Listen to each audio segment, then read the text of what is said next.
This is Cindy McAsey, and I'm a head trainer of VereConference. As you will see over here on the left-hand side, my name is in bold and it's in italics. That means I have the synchronized browsing on. To put the synchronized browsing on and off in your conference room, you go up to the moderator menu and you check the box synchronized browsing. When I take that off, you see it, my name changes to bold and not in italics. As you can see with a little bubble beside my name, and there's the little dots that are going up and down, that means there is actually sound coming into the room. When I take off the microphone button, that goes away and the sound is not being recorded. This is recorded actually in here because I'm not using the conference room to record it. Okay, so you can adjust the speaker sound up and down by moving these toggles up and down. Same with the speaker sound and the microphone sound. Can do it both ways. Now if somebody else pushes down and they want to talk, there'll be a little blue bubble that shows up with a 1 in it, and that means it works like a walkie-talkie.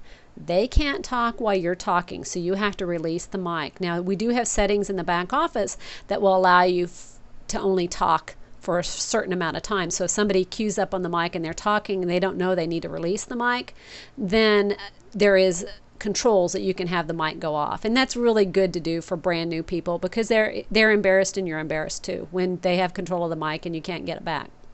So that's one of the features of the talking. You see we have the text messaging feature. To text message, you just type text or just type a message, and I have the green color on now. We can change it back to red by going over here to one of the red ones and changing it back. Now when I type, it's red. You can put a happy face in pretty easy. We've got several different happy faces to choose from.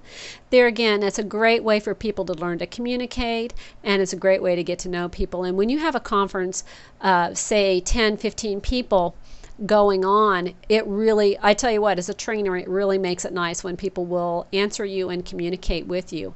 In fact, there's a lot of features in the VereConference room. You can shut off so people can't record.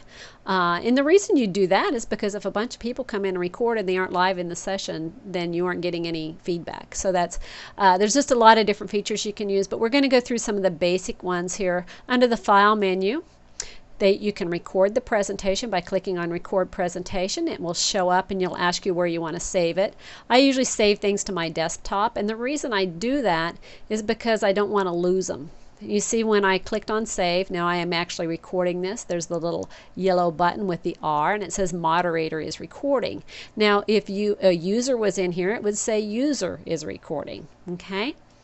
You can actually pause the recording. It doesn't look any different here, but it is paused and the recording won't be recording until they go in and unpause it.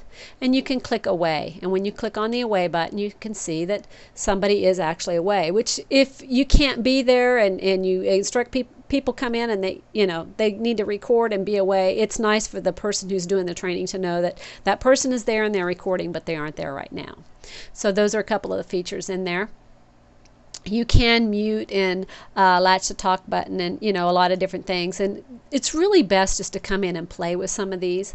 Now I'm going to go in and take the recording off, and a box is going to come up, as you can see, that has all the different files in that. I'm just going to close out of that for right now. That's another session to talk about how you actually record and do the presentations and stuff, and it might be best for you to come to a live training for that, just because that way if there's questions and stuff, you can ask questions.